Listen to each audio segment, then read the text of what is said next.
moi c'est Alain Traoré, international burkinabé. Je vous invite à suivre JFM TV, la chaîne des sportifs. Allez, ciao. Bienvenue à tous, nous sommes sur JFM TV et là nous recevons le responsable de l'académie Atlas panafricaine ici à Rabat. Nous allons parler de la structure, du contenu, des orientations et également du futur, tout ce qui prévoit pour la bonne marche de cette académie qui fait son bonhomme de chemin du côté du Maroc. Keita Mohamed avec nous, c'est l'encadreur de l'académie Atlas panafricaine installée à Rabat au Maroc. Bonsoir. Bonsoir monsieur. Comment vous allez? Je vais bien. Alors vous êtes là pour nous parler de l'académie. D'abord, où est installée l'académie Atlas panafricaine? Bonsoir encore. L'académie, c'est une structure qui est basée à Rabat. Disons dans la commune de Youssoufia, mais qui couvre presque toute la zone de Rabat et puis dans les périphéries même du Maroc. Alors depuis combien de temps l'académie existe? L'académie elle est nouvelle. Officiellement c'est une nouvelle structure, mais officieusement on était dans l'informel, disons, on est là depuis très longtemps. Mais pour officialiser l'académie, c'est depuis l'année passée. Disons maintenant nous sommes à 2 années de la création de l'académie. Alors parlons donc de cette structure et de son contenu. Vous regroupez combien de catégories? Vous acceptez tous les âges ou alors les sexes également? Est-ce qu'on peut avoir une idée? Bon, pour la première fois, on a un accent particulier sur la jeunesse, à partir de, pas de l'école, c'est-à-dire à partir de 17 jusqu'à 23 ans. On essaye par ces jeunes de les redonner une lueur d'espoir. On a commencé par miser sur des jeunes qui se trouvent actuellement au Maroc, qui sont égarés, par les conditions, surtout de recrutement, mises en place par la fédération marocaine. Parce que là, de nos jours, il y a des exigences pour jouer dans le championnat marocain. Et sur ce, vu que certains ne se retrouvent pas dedans, et ce sont des adeptes bien sûr du football, on a jugé nécessaire de les recueillir, essayer de les encadrer pour les donner une possibilité d'insérer les formations professionnelles, c'est-à-dire des clubs qui livrent au moins des prestations sur le plan professionnel. Depuis un temps, avec surtout la nouvelle politique migratoire, il y a eu un durcissement sur tous les critères de recrutement au sein des clubs au niveau du Maroc. Donc ça fait que beaucoup de jeunes se sont retrouvés sans club, sans issue. Et c'est ce qui les motive de plus à prendre la mer, c'est-à-dire la gâchis au moins des talents panafricains par des risques inutiles. Donc on s'est constitué en groupe. Je suis acteur associatif aussi de passage. On s'est constitué en groupe, vu l'expérience que le manager M. Kamara Alpha détient, les contacts, j'ai voulu mettre en propre l'idée d'utiliser cette couche de jeunes, pour qu'elle soit bénéfique pour le championnat national et diront même pour un retour volontaire de chez eux. C'est-à-dire, on aura maintenant à les fournir une formation, un renforcement aussi de des capacités et surtout une éducation sportive. Et ceux qui parlent du sport doit au moins parler presque de tous les aléas. Vous comprenez? Un sportif, il faut qu'il soit sain sur l'hygiène de vie. Il faut qu'il ait au moins tous les moyens possibles à sa possession pour faciliter son intégration. Et ça, on parlera au point de l'intégration via la langue, le Darija et autres là. Donc c'est un projet qui englobe presque le tout.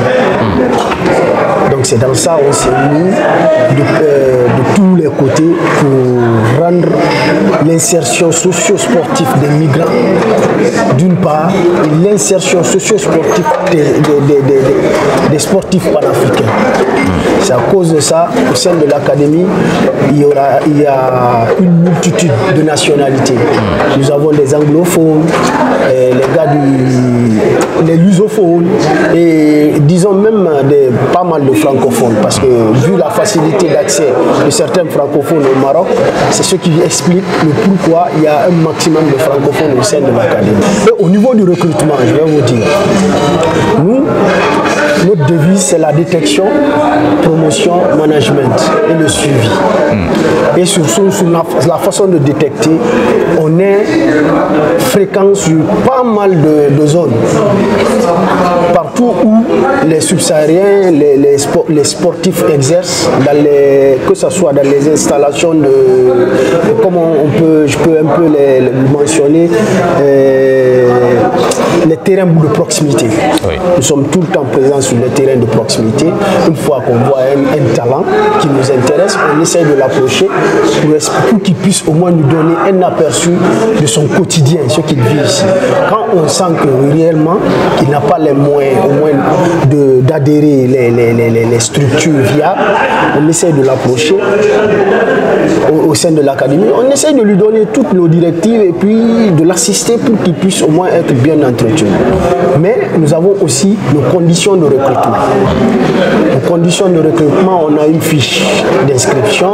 Dans les fiches d'inscription, il y a des différentes informations qu'il faut au moins remplir pour nous couvrir et couvrir aussi le joueur. Donc à ce niveau, on a un volet purement d'abord, pour un premier temps, purement humanitaire, une assistance purement humanitaire pour un premier volet. Parce que là, il faut juste comprendre qu'on a besoin d'assister les jeunes qui sont pétris de talent, qui se retrouvent ici, mais par manque d'encadrement, par manque d'accompagnement, prennent des risques inutiles pour partir sur le monde. Vous comprenez? Donc c'est dans ça qu'on a aménagé notre effort pour essayer de mettre au propre l'idée de ce projet. Sur ce, on ne s'est pas limité à nous seuls parce que pour un tel projet, on a besoin d'une équipe, d'un ensemble d'équipes et puis avec des compétences diverses et puis beaucoup d'énergie. Et sur ce, on ne manque pas, on essaye de faire le maximum pour impliquer pas mal de structures, à savoir le ministère de la Jeunesse, la fédération marocaine de football. On est en train de faire toutes sortes de démarches pour au moins mettre sur pied une équipe dynamique qui pourra au moins faire réussir ce projet.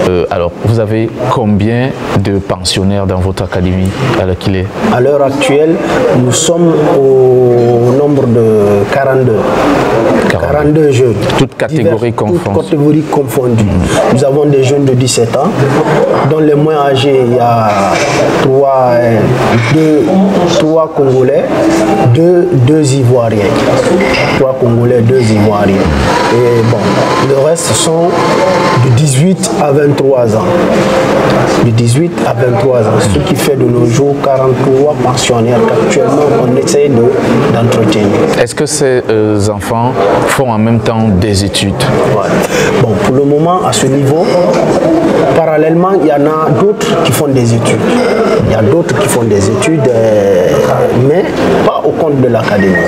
On essaye de les encadrer juste après leur temps scolaire. Leur temps de colle. C'est-à-dire une fois qu'ils finissent les cours, ils viennent nous rejoindre pour toujours travailler. Mais le projet, c'est un projet à 2 volets, sport et études. Mais pour le moment, compte tenu de nos moyens, on est plus focalisé sur le sport pour le moment. Mais tout en donnant la chance à ceux qui sont en train d'étudier de faire leurs études sans être gênés. Alors, parlant des projets, il y a un projet qui est en voie, notamment la détection, et il y a un programme qui est bien établi.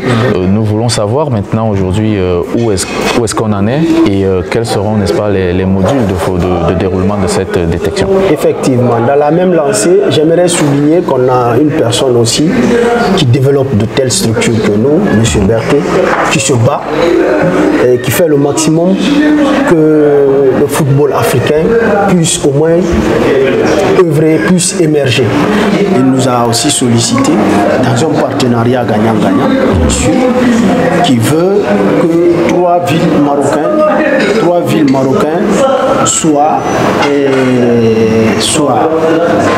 choisies pour qu'il y ait au moins une détection sélection des perles rares. Pour qu'ensemble, dans les 3 villes, il a choisi en fait, les villes où la présence du football est beaucoup considérée. C'est-à-dire la ville de Casablanca, Rabat et Marrakech. Vous-même vous le savez, c'est des villes qui sont, oui, il y a de l'activité, voilà, qui sont actives. L'activité, beaucoup d'activités sportives. Donc dans ce cadre, c'est un projet salutaire parce que ça va nous permettre de faire le déclic. Ça veut dire de nous faciliter. Qui parle de projet parle de financement. Parle de financement, ça peut permettre à beaucoup de jeunes de croire en leurs rêves. Vous comprenez? C'est une détection qui va se passer à 3 jours où il y aura la présence de pas mal de recruteurs, tout serait fait de façon officielle, où on donnera la chance à tout un chacun de s'exprimer. Quels sont les projets à court et à long terme de votre académie?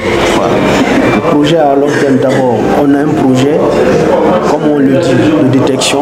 Toujours la détection est là, détection, promotion et management. Et sur ce, actuellement, le défi majeur qu'on doit relever, c'est une façon de... Notre défi, c'est d'avoir un local où ces jeunes qui sont actuellement empêchés d'exercer leur métier, leur rêve, parce qu'ils ont des problèmes de loyer, ils ont des problèmes de nourriture. Notre défi majeur, c'est de trouver un local où les mettre, comment les entretenir, comment les donner une formation et surtout les éduquer sur les différents points que j'ai énumérés. On projette de mettre des antennes dans toutes les grandes villes, dans pas mal de pays, pour au moins faire émerger le football en Afrique. Un mot de fin pour terminer notre entretien, peut-être un élan de cœur, peut-être, ou encore un coup de gueule, parce que c'est qu'il y en a aussi. Bien sûr, certainement, j'aimerais dire à tout un chacun que je suis très satisfait de cet entretien et je profite aussi de l'occasion pour lancer juste un coup de cœur à toutes les personnes bienfaisantes qui sont panafricaines bien sûr, qui peuvent au moins donner un poids, disons un coup de pouce à cette structure pour nous faciliter l'émergence. Parce que l'idée est là. Il y a les ressources humaines. Je crois que le financement qui essaie un peu de nous retarder dans l'exercice de notre activité. Et sur ce, j'aimerais dire aussi à nos frères qu'il y a la possibilité de réaliser vos rêves étant ici. Nous, on vous donne cette opportunité. Croyez en vous, venez vers la structure, évitez de prendre des risques inutiles.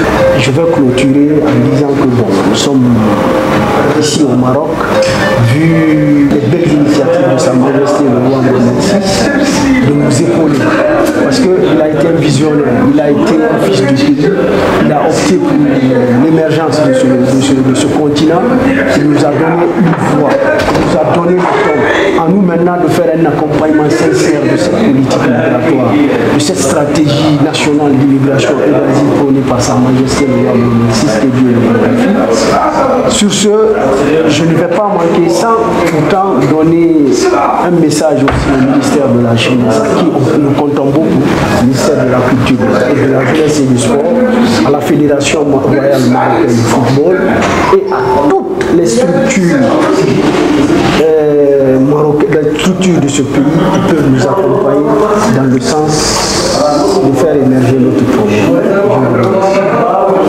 Alors, ainsi prend fin notre entretien. Nous étions en compagnie de M. Keita Mohamed. Il est encadreur à l'Académie Atlas panafricaine. Vous entendez bien le mot panafricaine. Donc, c'est une académie qui règne et qui est là pour promouvoir le football africain. Alors, ainsi prend fin notre entretien. Nous vous demandons de rester scotché sur DIFM TV. À la prochaine.